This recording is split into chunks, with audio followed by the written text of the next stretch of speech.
At the intersection of Sunset Boulevard and Vine Street in Hollywood, in the spring of 1965, a gas station attendant noticed that the younger man pulling up to Pump 7 was moving with the efficiency of someone perpetually aware of the space around him. It was a Tuesday afternoon in March. The parking area could accommodate 6 cars.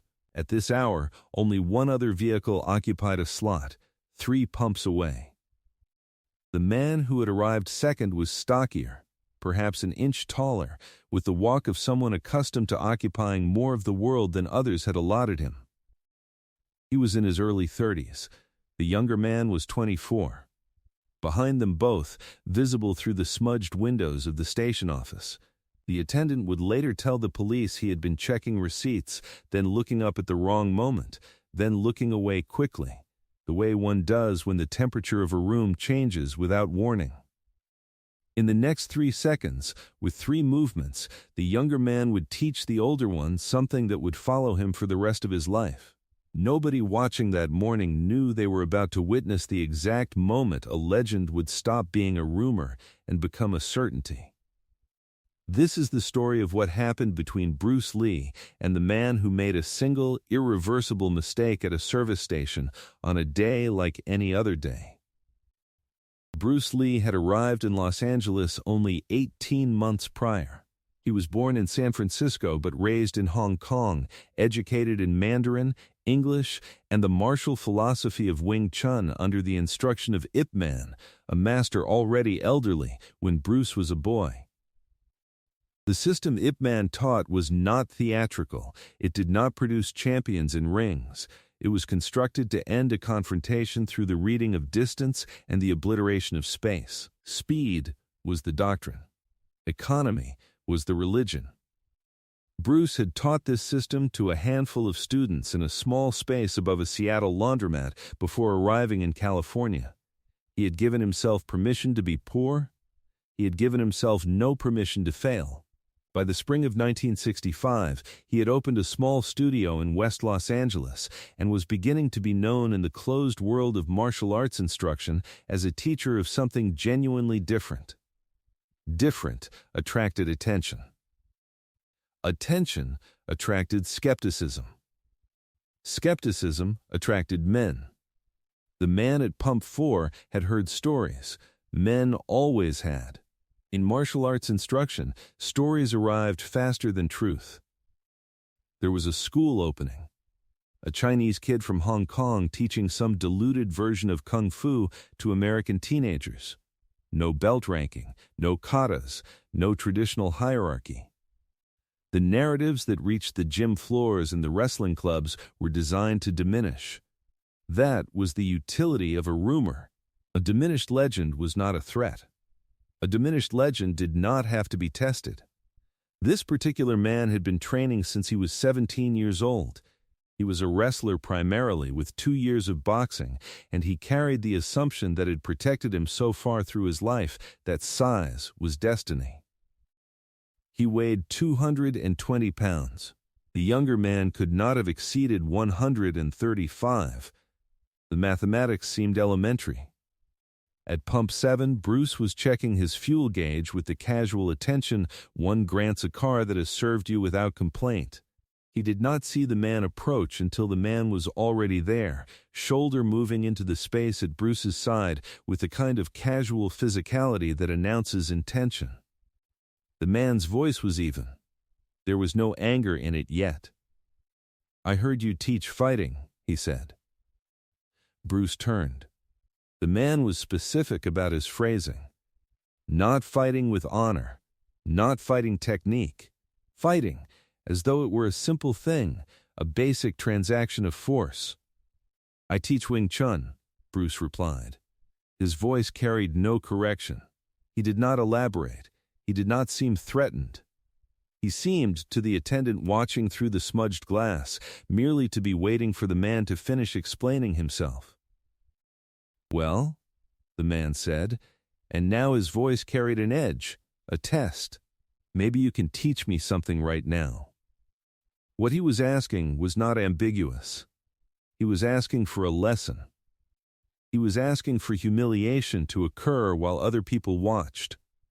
The gas station attendant could not look away now. The station attendant could not protect anything by looking away now. The man at pump 4 placed a hand flat against Bruce's chest. It was not a punch, it was a push, it was an announcement. Look, everyone, look. I am claiming this space. I am the one deciding what happens next. The hand was, in the attacker's calculation, already a demonstration of victory. The hand was establishing the hierarchy. A hand had been placed. The hierarchy had been established. That was how these things worked. That had always been how these things worked. Bruce did not step back. This was important. He did not apologize. He did not de-escalate. The gas station attendant noticed, even through the glass, that Bruce's right shoulder was already moving while the man was still in the act of pushing. There was no hesitation. There was no wind-up. There was no tell. Second one, the man's hand was still in contact with Bruce's chest when Bruce's left hand rotated inward and redirected the arm, opening the man's centerline. The motion was small. It consumed almost no distance. The man's body went forward rather than backward, pulled by its own extension. Speed was not something the man could process in the moment. It was too fast for conscious thought. It was too economical for counteraction. Second two, Bruce's right knee rose. The motion had no telegraph. The attacker had no time to contract his abdomen. The strike was not full power. It was controlled. It was held back by perhaps 2 inches. It was a demonstration masked as a defense. The man's body folded. His breath left him. Second three, Bruce stepped back. He repositioned his feet. His expression did not change. His clothing remained undisturbed. His breathing remained even. What had taken 3 seconds would spend the next 3 days as a sequence of sensations in the man's ribs, the way his breath had simply evacuated, the way his certainty had evacuated with it, the way he was on the ground now, or would be, as soon as his brain caught up to what his body already knew. The gas station attendant was frozen at the register, one hand still on the receipt pad. The other customer had not moved from pump 3. Nobody moved. Nobody had moved during the encounter. That was the physics of what had happened. Nobody had moved. The man had initiated 3 seconds of kinetic energy into the air between them, and Bruce had simply rerouted it. There was no collision. There was no show of force. There was no dramatics. There was only the fact that the man was on his knees now, his hands pressed into the concrete, trying to remember how breathing worked. This is a lesson that lives at the foundation of real fighting. A fight is not 2 men hitting each other in sequence. A fight is a negotiation about distance, about who controls the space between bodies, about the difference between what an attacker believes is happening and what is actually happening to them. The distance lesson never arrives politely. It arrives as a revelation that lands in the body first and the mind second. Bruce extended a hand. The man did not take it at first. His pride was still intact, which meant his pride was still lying to him. Bruce waited. There was no impatience in the gesture. There was no contempt. There was simply the offered hand, the only conversation that was still available. After perhaps 30 seconds, the man took it. Bruce pulled him up with a motion that contained not a trace of ceremony. The man stood. His breathing was still irregular. His certainty would take longer to restore. It would never fully restore. Bruce said something then, something he said only to the man, in a voice that carried no volume beyond what the man could hear. The words were not angry. The words were not triumphant. The gas station attendant could not make out what was said. The man would never tell anyone exactly what Bruce said, not in the way that stories usually spread. He would repeat certain versions. He would construct defenses. He He would eventually, years later, come to understand that the quiet sentence was the most important part. The quiet sentence was the real confrontation. The 3 seconds of kinetic action had been almost incidental. The real lesson was in what could be learned in silence, between 2 people, without witnesses, without record, without audience. The man left the gas station. He did not pump his fuel. He walked to his car and he drove. Later, he would tell people that he had been ambushed. He would tell people that he had not been ready. He would tell people that the younger man had gotten lucky, that real fighting was different, that on another day, with better positioning, the outcome would have been completely different. These are the narratives that damaged pride constructs. These are the stories that allow a man to keep moving forward instead of spending the rest of his life in the moment he chose poorly. The man would keep training. The man would compete.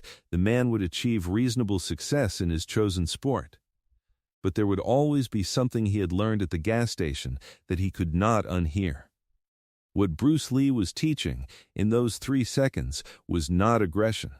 It was reading. It was the principle that victory in a physical confrontation is not determined by size or strength or the righteousness of your position. Victory is determined by the clarity of your perception, by your ability to react to what is actually happening rather than what you believe is happening.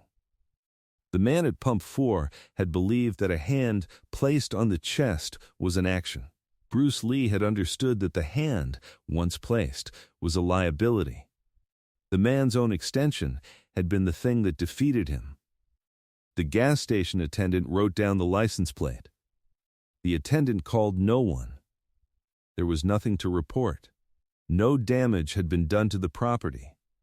No injury had been inflicted that would require medical documentation. The transaction had been executed in seconds and resolved in silence. This was how certain lessons are passed forward in the world.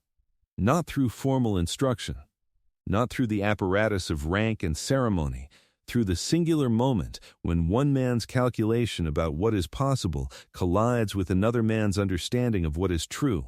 By the summer of 1965, Bruce Lee was teaching at a studio on College Street in Los Angeles. Word had spread through the martial arts community, but not in the way that dangerous rumors usually spread. This was different. This was a different kind of knowledge. This was the knowledge that comes when a man tests something and discovers that his assumptions were not merely wrong, but catastrophically wrong. That knowledge has a weight that casual gossip does not carry. That knowledge changes the way a man moves through space. That knowledge changes the caliber of student who arrives at a studio asking to be trained. The man who arrived at the gym understood that formality was a waste of time. The man who arrived understood that size was not destiny. The man who arrived understood that speed, read correctly and applied economically, was the only destiny that mattered. By 1967, Bruce Lee had opened his first formal school in Los Angeles. It was called the Jun Fan Gung Fu Institute. The name was his Chinese name. The philosophy was revolutionary for American instruction. There were no belt levels. There were no formal uniforms except shoes that allowed free movement. There was only the doctrine that fighting was about honest response to actual pressure, not the performance of predetermined forms. Students came. They kept coming. The gas station attendant heard later, years later, that the young instructor had become famous. The attendant heard that films had been made. The attendant heard many things. But what the attendant would never forget for the rest of his working life was the 3-second sequence at Pump 7. The moment a man discovered that his body and his intelligence were not aligned. The moment certainty evacuated. And the moment the younger man had offered a hand and spoken a sentence that the defeated man would never quite be able to reconstruct, but would never quite be able to forget. If you want to know what happened in the decades that followed, If you want to understand how a single moment of humility at a gas station became part of the foundation of a martial arts revolution, make sure you are subscribed. This is the kind of knowledge that builds. This is the kind of knowledge that spreads not through boasting, but through transformation. The students who trained with Bruce Lee after that moment were different. They moved differently. They thought differently. They understood that the point of fighting was not the fighting. The point was the reading. The point was the speed. The point was the 3 seconds that decide whether a man walks away wiser or walks away constructing the narrative that will allow him to sleep that night. The man at Pump 4 eventually heard about Bruce Lee's films. He saw them. He understood, by then, what had actually happened. He understood that it had not been luck. He understood that it had not been a fluke. He understood that the 3 seconds at the gas station had been a complete education on a subject he had thought he already knew. Years later, in his 50s, the man would tell his own students something that surprised them. He would tell them that getting knocked down at a gas station was the best thing that ever happened to his understanding of combat. He would tell them that a man's job was to be proven wrong as many times as necessary until he finally understood something true. This was a difficult lesson for young men who believed in their own invincibility to accept. It was true nonetheless. When a man is finally ready to learn, even at Pump 7 on a Tuesday afternoon, the lesson is already waiting.